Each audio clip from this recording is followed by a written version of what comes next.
Hey everyone, artificial intelligence software company C3.ai reported quarterly financial results. I will review those numbers, highlight the big picture things that investors should know from the company's latest quarterly release, and I'll also update my buy recommendation for C3.ai stock. Coming into the quarter, I did not have the stock rated as a buy, I had it rated as a hold. And so I'll update that recommendation in this video as well. So let's take a look. I want to thank the Motley Fool for sponsoring this video. Visit fool.com/Parkev for the 10 best stocks to buy now. All right, so like I highlighted, I did not have C3.ai stock rated as a buy. I had it rated as a hold, and I last updated this recommendation on April 15th. So I will update this recommendation towards the end of this video. And just for your information, this sheet here where I have my stock buy, hold, and sell recommendation is only available here in the videos that you're watching. I don't make it available anywhere else. So if you want to see my latest upgrades and downgrades, watch my videos, and that will be the only way you can see these changes.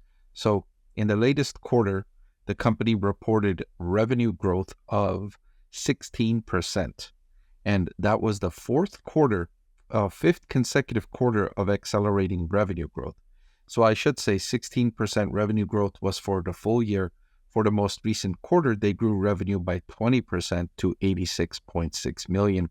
And that exceeded the top end of their expectations. So it came in much better than expected. The CEO saying that the interest we are seeing in our generative AI applications is staggering. Okay, a little bit of an overstatement, but I'll allow it. Every company CEO is allowed to, a little bit boastful, a little bit of a hyping of the company's prospects. That's okay. That's understandable. The company also reporting positive free cash flow in the quarter of $18.8 billion. C3.ai has a pristine balance sheet of $750 million. If the company has actually hit the inflection point where it will be free cash flow positive from here on out, then that could be great news for C3.ai stock investors. Although the company did reduce its capital investment significantly in the quarter, and that could have led to the positive free cash flow for the quarter, remains to be seen if they're going to be positive free cash flow from here on out in the future. Now, for the full year in 2024, revenue came in at $310 million, which was up 16% compared to the same time the previous year. Last year, the company had difficulty growing. It actually decreased revenue last year in some quarters, and so to re-accelerate growth is a good step for C3.ai, and it's good to see the company's pilots are working.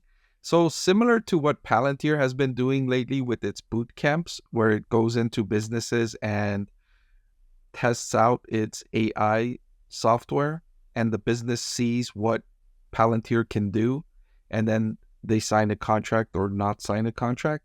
C3.ai tried that even before Palantir was trying that. C3.ai was going into companies and saying, let us show you what we can do. Agree to allow us to come in to show you what we can do. And then once you see what we can do, we're confident we can close the deal. So in fiscal year 2024, the company closed 191 agreements, which was up 52% year over year. But 123 of those were pilots. That's what we were talking about earlier, where C3.ai just goes in as a free trial, demonstrates its capabilities, and then the company can decide to buy or not buy C3.ai's service. But a business wouldn't do that unless they're confident that they can close a sale.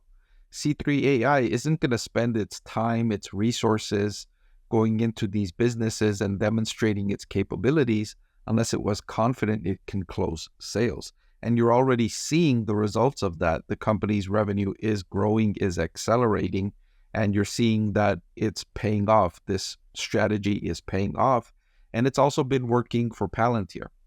Palantir is another similar company with C3.ai, where it uses artificial intelligence to use the company's own data to improve efficiencies, to improve production, to reduce risk, to increase revenue, all of which boosts the company's bottom line in some way, right? Of course, C3.ai, nowhere near as good as Palantir is at what it does, but Palantir is the best in class in this category, and Palantir is way more expensive to employ than C3.ai. So C3.ai offers similar services as Palantir, but not as expensive. So just in the fourth quarter specifically, the company closed 47 agreements, including 34 new pilots, as they continue to diversify across industries. I would like to see the company close more agreements resulting in sales and less agreements resulting in pilots. I would like to see this ratio between pilots and sales shift more towards actual sales and less towards pilots. But pilots are leading into sales, so that's not too bad of an item here from C3.ai, especially as it only recently started out this strategy. I want to say maybe 4 or 6 quarters ago. So it's relatively new, and so it's understandable that more of its new agreements are resulting in pilots instead of sales just yet. So just like Palantir, C3.ai is making inroads with governments, and in the fourth quarter of 24, the company entered into a new and expansion agreement with the U.S. Air Force, the U.S. Navy, the U.S. Marine Corps, the U.S. intelligence community, counterintelligence, and security agencies. So C3.ai is also making inroads with U.S. government institutions.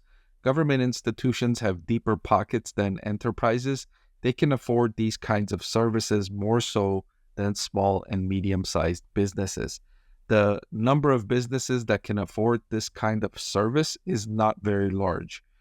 As they work to make this more affordable, it can access a broader customer base, which can create a new opportunity for growth here for C3.ai. Looking ahead, the company is forecasting 2025 fiscal year, which is its current fiscal year, revenue in the range of about $380 million at the midpoint, $385 million at the midpoint.